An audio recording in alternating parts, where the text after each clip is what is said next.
Assalamualaikum Pak Kiki. Waalaikumsalam. Apa kabarnya Pak pagi hari ini? Alhamdulillah baik. Oke.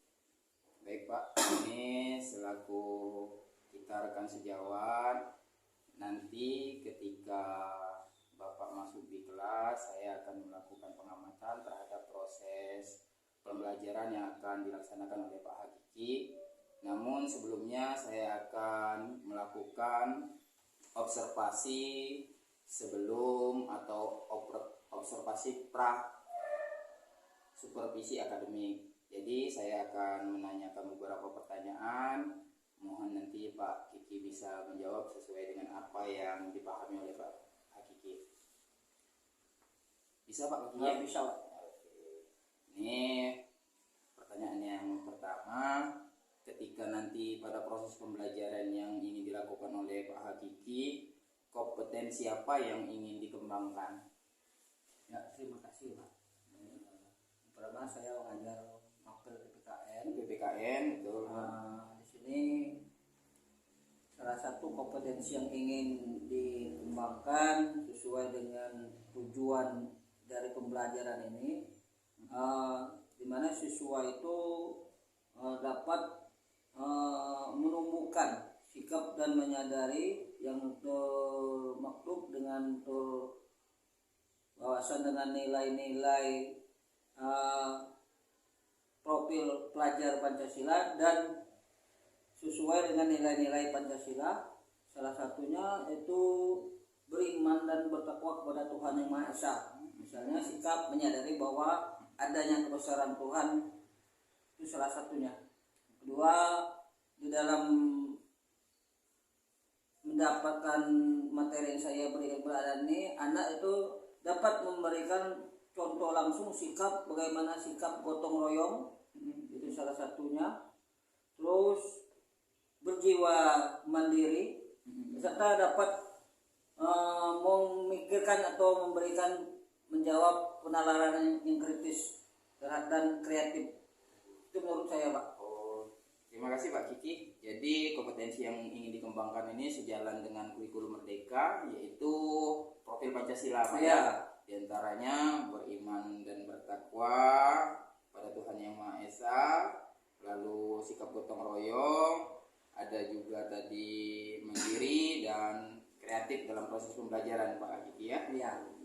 Nah, untuk menumbuhkan atau memunculkan kompetensi yang ingin dikembangkan tadi, strategi atau metode apa yang ingin Bapak lakukan selama proses pembelajaran Pak? Nah, di sini saya menerapkan metode, salah satunya itu model PBL, Problem Basic Learning, di mana Problem Basic Learning ini anak itu dalam proses pembelajaran itu berbasis masalah, yang mana anak itu melihat sesuatu dalam kegiatan proyek, kegiatan di kelas, sehingga anak itu dapat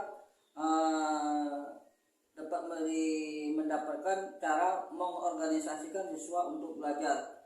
Begitu juga dengan kegiatan PBL ini, anak tadi dapat mendapatkan dan mendorong partisipasi anak dalam keaktifan proses belajar mengajar serta bekerja sama. Itu menurut saya. Misalnya kan peserta didik memberikan rangsangan dalam perhatian kepada materi yang saya ajarkan pada setiap saat pertemuan. Itu salah satunya. Oke, baik, terima kasih Pak Kiki. Jadi strategi pembelajaran yang akan dilaksanakan yaitu menggunakan model pembelajaran problem based learning dengan memberikan beberapa masalah, diharapkan kompetensi tadi muncul ya Pak. Iya. Oke, terima kasih Pak. Kemudian ada pertanyaan berikutnya yang ingin saya tanyakan kepada Pak Hakiki. Setelah strategi tadi, langkah-langkah pembelajaran yang dilakukan selama proses pembelajaran nanti apa Pak? Nah, di dalam proses PBL ini kita harus melakukan langkah-langkah di mana kita berorientasi pada peserta didik. Anak itu diberikan suatu materi dalam bentuk masalah. Nah, di sini nanti anak melakukan pengamatan dari permasalahan baik yang diberikan oleh Bapak Ibu guru melalui buku paket ataupun dari unsur materi penunjang lainnya. dengan skema misalnya kita melakukan materi tentang hakikat kedaulatan. Di sini salah satu contohnya mengamati gambar skema alur pemilu. Jadi di sini nanti anak dapat mencatat apa-apa yang ditemukan dalam skema tadi, terus nanti bisa diaplikasikan pada masa yang akan datang. Siapa tahu dia ada menjadi peserta pemilu ataupun panitia atau yang melaksanakan kegiatan pemilu tadi. Itu salah satu langkah-langkahnya. Baik, terima kasih Pak Kiki. Jadi langkah-langkahnya tadi diharapkan mendorong anak itu ketika mereka terjun ke masyarakat, mereka sudah ada pengetahuan. Iya. Tentunya contohnya dengan ini terlibat pada pemilu Iya. tadi, Pak ya.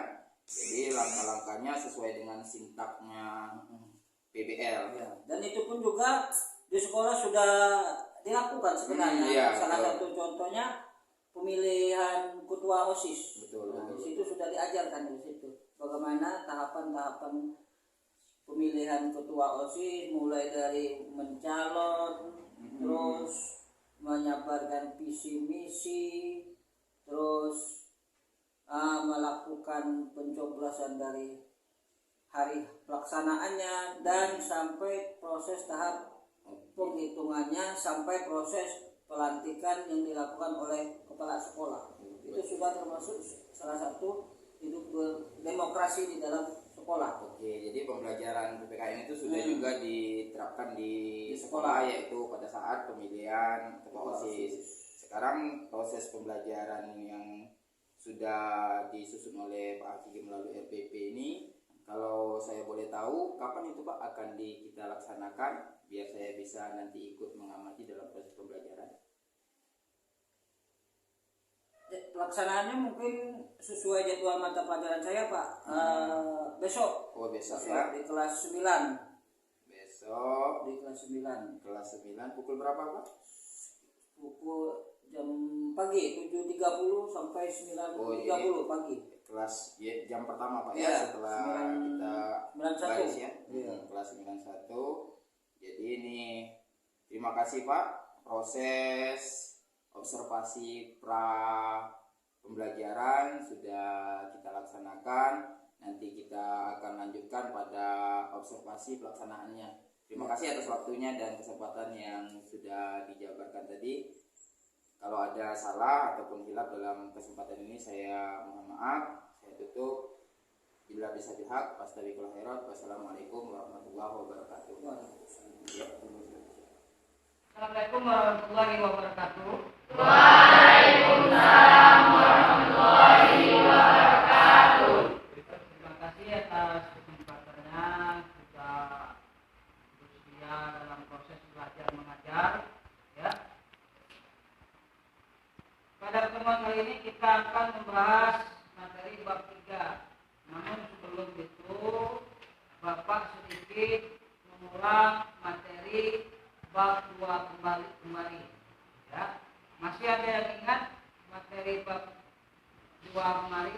Apa itu ini? Bab 2 kembali yang dimaksud dengan nilai-nilai makna pada undang-undang sila kedua.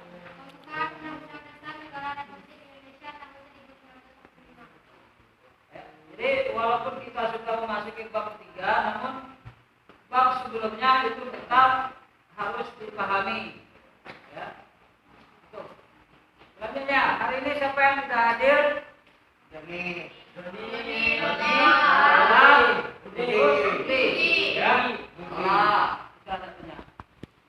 Jadi selanjutnya persiapan kalian belajar. Semua sudah harus ada buku paket ya dalam proses belajar minggu ini. Ya. Selanjutnya kita akan mempelajari materi apa arti kedaulatan. Bisa lihat di depan. Ya. Ini materi kita ketiga ini. Kedaulatan Negara Kesatuan Republik Indonesia. Itu. Sebelum sebelum kita belajar ke materi, kita harus tahu dulu tujuan kita belajar kedaulatan ini apa. Lihat di sana. Titik satu itu memahami ketentuan tentang bentuk dan kedaulatan negara sesuai dengan undang-undang yang berlaku. Kedua, diharapkan di peserta didik ada rasa ingin tahu. Rasa ingin tahu apa? Perihal bentuk kedaulatan negara Indonesia. Ketiga, harus punya prinsip kedaulatan. Ya. Jadi kita belajar kedaulatan itu ada prinsipnya. Keempat, dinamika perwujudan kedaulatan NKRI. Ini yang tak kalah penting. Tujuan dari kita belajar. Ya, itu salah satunya.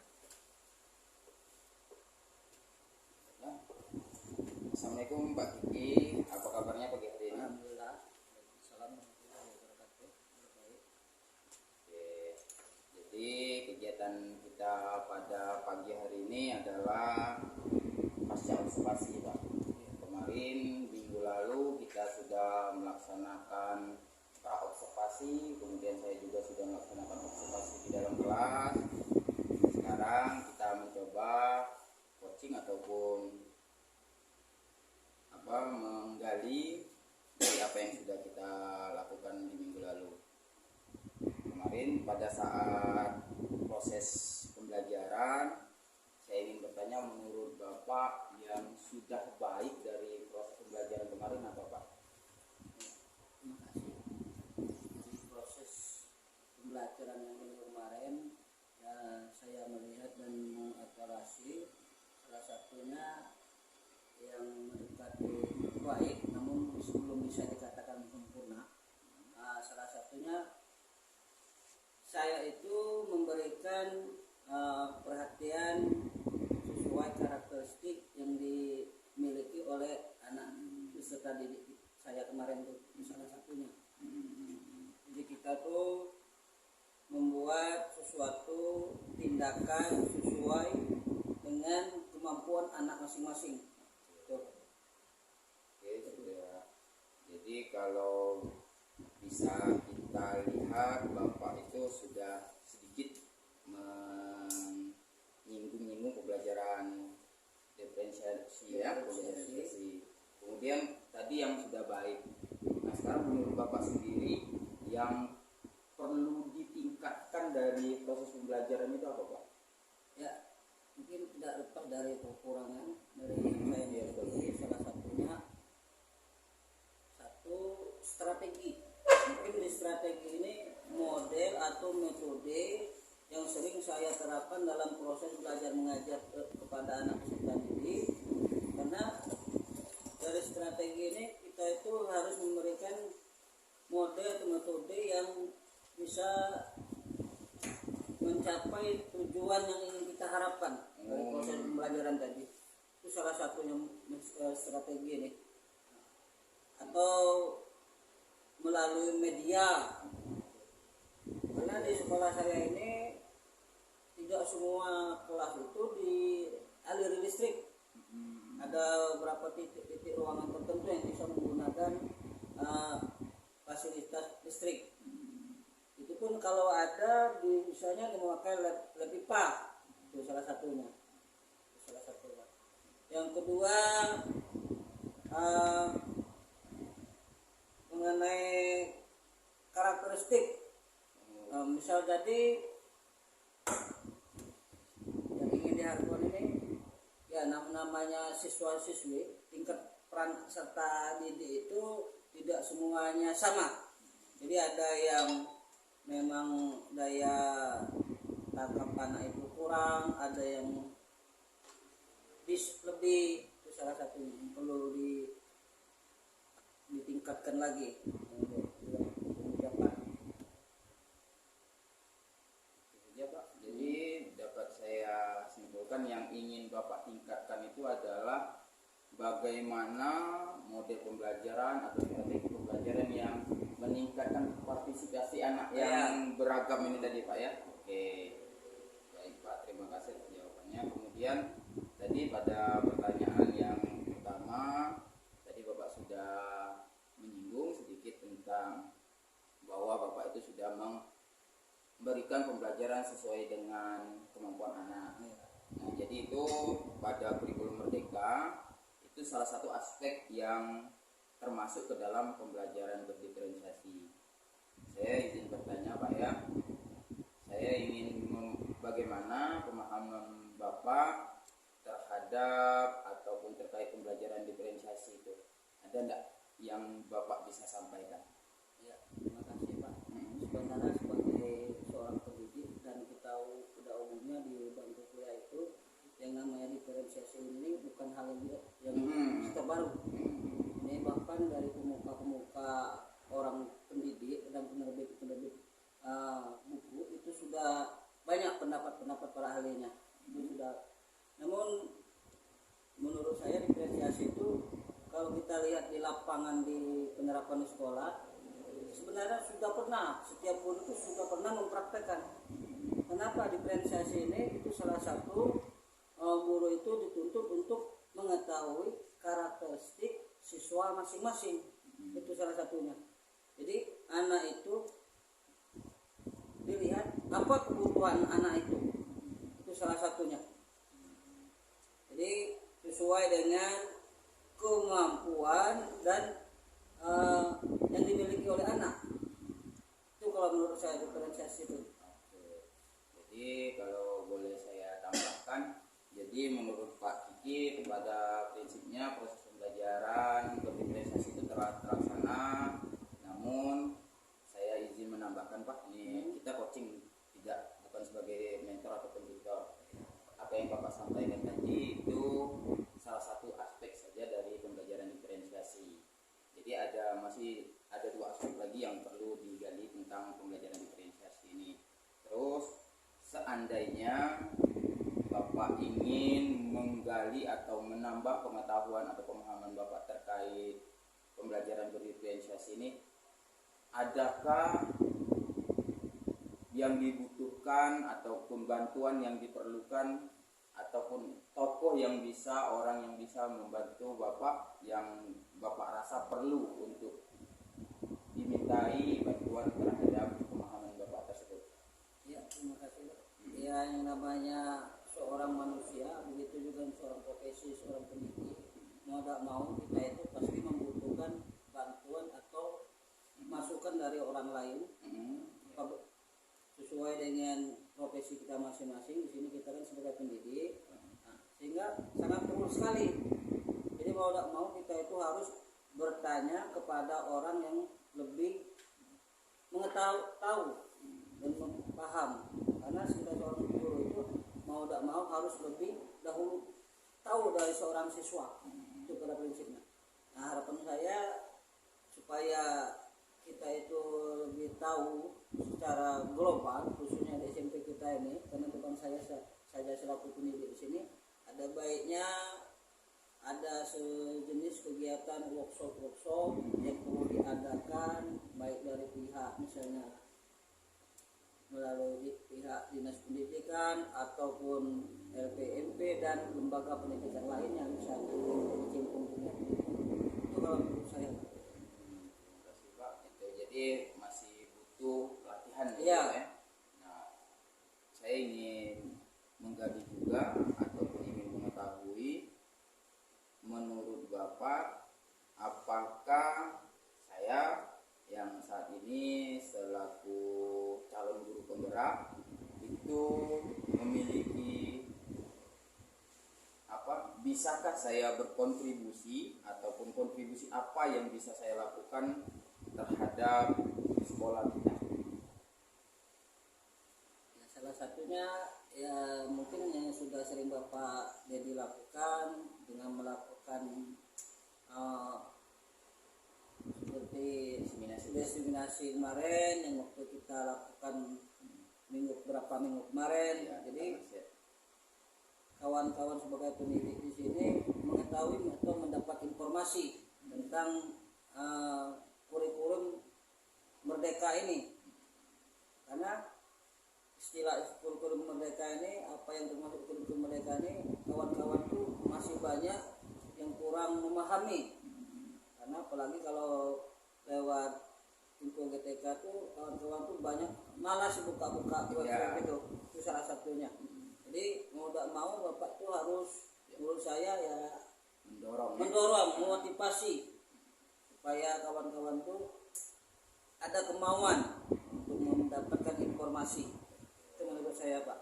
Jadi dalam proses pembelajaran yang sudah Bapak lakukan ini berdasarkan SPP yang telah saya baca dan saya amati, ini beberapa poin itu sudah sangat baik seperti yang Bapak sampaikan tadi, namun juga ada yang perlu ditingkatkan seperti juga yang disampaikan oleh Bapak tadi, terutama di ini Pak, ketika di produk siswa hasil jawaban. Nanti kita bisa sharing-sharing, nanti akan saya berikan materi-materi tentang belajar diferensiasi itu, mungkin sebagaimana yang Bapak sampaikan tadi, saya akan diseminasikan secara keseluruhan di sekolah. Nah kemudian kalau boleh saya tahu Pak, biasanya kita tuh kan ada target, kalau target itu biasanya ada waktu. Nah ada waktu ingin pencapaian ataupun kapan kira-kira Bapak ingin pemahaman terhadap diferensiasi, pembelajaran diferensiasi itu sudah Bapak miliki dan sudah Bapak laksanakan, kira-kira waktunya kapan?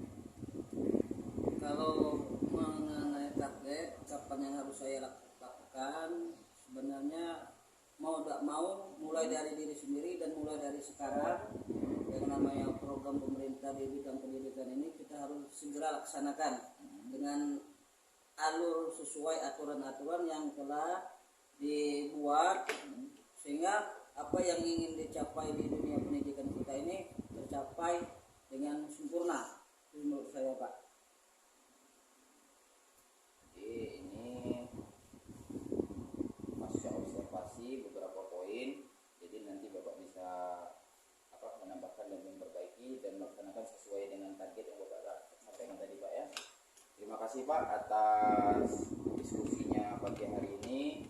Mungkin nanti kita lanjutkan dengan diskusi-diskusi lainnya. Kita diskusi santai saja Pak. Pada prinsipnya coaching ini kami itu bukan menghakimi, tidak mencari kesalahan, namun diharapkan dari guru itu sendiri memunculkan cara atau strategi yang tepat untuk menanggulangi masalah yang dihadapinya. Terima kasih banyak Pak atas diskusinya. Oke, mungkin itu saja. Kalau ada hilaf dan salah saya mohon maaf. Saya akhiri. Wassalamualaikum warahmatullahi wabarakatuh.